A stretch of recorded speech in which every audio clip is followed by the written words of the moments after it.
Happy birthday, Saniyya! We love Saniyya. We miss Saniyya, and we know that Saniyya. When family members cannot get in contact with Saniyya Dennis on April 25, 2021, they were immediately alarmed. The 19-year-old, who was attending Buffalo State College at the time, was usually good at keeping in touch with her loved ones. So when they didn't hear from her, they knew something was wrong. With the help of surveillance footage and Saniyya's phone records, authorities would trace her last known whereabouts to Goat Island in Niagara Falls. However, that's where the leads would end. After going to Niagara Falls, Saniyya seemed to have simply vanished into thin air, leaving her family and authorities perplexed as to what happened to her. 2 weeks later, a friend of Saniyya's would come forward with a story that would change the direction of the investigation. The focus of the investigation would quickly change from a missing persons case to a possible suicide. However, authorities still were unable to locate Saniyya's body. Nearly 2 years later, and there still has been no sign of Saniyya or her remains. Family members are adamant that Saniyya would not harm herself and foul play is involved in her disappearance, especially considering the area in which she went missing from. On April 25, 2021, Saniyya Dennis called Buffalo State College to ask them to perform a wellness check on her daughter, Saniyya Dennis. Saniyya, who was a freshman, hadn't been in contact with her mother since the previous day, which was a bit unusual. Being a 19-year-old, Saniyya pretty much always had her phone on her and was in contact with someone, but on this day, no one seemed to have heard from her or knew where she was. Saniyya, being worried, contacted the school to check on Saniyya since she herself could not because she lived a couple of hours away in Bronx, New York. However, the school would not get around to checking on Saniyya until April 26, the day after her mother called them, 2 days after her mother last heard from her. Surveillance footage from Buffalo State College would show Saniyya leaving the dorms at around 11 p.m. on April 25th and walking towards the garbage to dispose of something before walking off. After checking with the phone company, authorities were able to ping Saniyya's last location to Goat Island in Niagara Falls at around 1:20 a.m. on April 25th. After that, Saniyya's phone was either damaged or turned off, and police were unable to determine where she went afterwards. Authorities also discovered that Saniyya had used a bus card the evening she disappeared. At around 11:40 that night, she used her bus card to take a bus that was headed towards Niagara Falls, which corresponds with her phone records. Surveillance footage shows Saniyya sitting alone on the bus and exiting the bus on her own as well. She is seen again on footage walking along Goat Island Road before being picked up a final time at around 12:17 a.m. on the bridge. After that, Saniyya's whereabouts are unknown. It wouldn't be until 2 weeks later that a friend of Saniyya's contacted authorities with information about events that occurred that night. The information the unknown young man told authorities would only cause more concern for Saniyya's safety. According to the unknown individual, Saniyya had contacted him on the evening of April 24th upset. She had gotten into an argument with her boyfriend over the phone and he broke up with her. Saniyya, who according to the individual had been suffering with her mental health, did not take the breakup well. She apparently tried to contact her now ex-boyfriend by calling him 59 times, but her calls went unanswered. Upset and heartbroken, Saniyya got in contact with her male friend and disclosed to him that she was thinking about killing herself. They talked for a while on the phone before hanging up.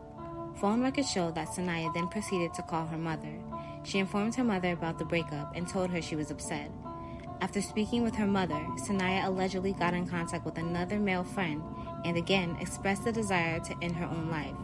They talked on the phone for about 45 minutes, and by the end of the conversation, the male friend was under the impression that Saniyya had calmed down and reconsidered. She informed the male friend that she was on a bus headed back home. However, phone records obtained by police show that that was not the truth. Saniyya was in fact still at Goat Island at the time. None of the individuals she spoke to that night alerted authorities or Saniyya's mother about Saniyya possibly being a danger to herself despite their conversations with her. 2 days would go by and none of Saniyya's family members would hear from her. After learning this information, authorities began treating this case as a suicide. They trained dogs to pick up Saniyya's scent and search the last location she was known to have been. The dogs were able to follow Saniyya's scent to the water on Goat Island.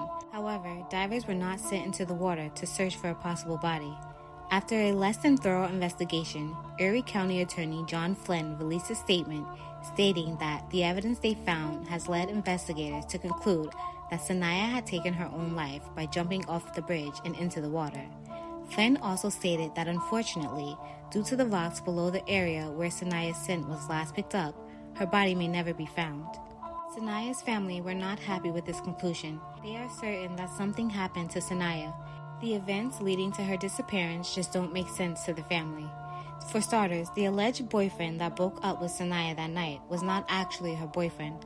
Saniyya's family says that the relationship was not serious, not enough for Saniyya to want to take her own life.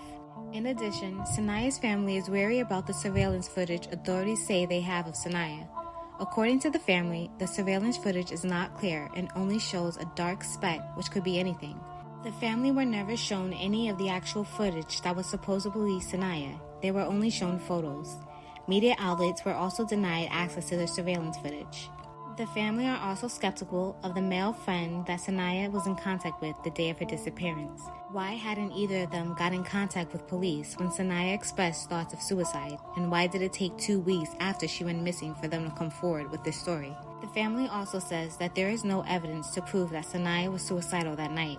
The text messages that led investigators to come to the conclusion were sent 14 hours prior to Saniyya's disappearance. The area in which Saniyya went missing is a prime location for sex trafficking due to its proximity to the Canadian border. Law enforcement have shut down several massage parlors in the area due to their involvement in sex slavery.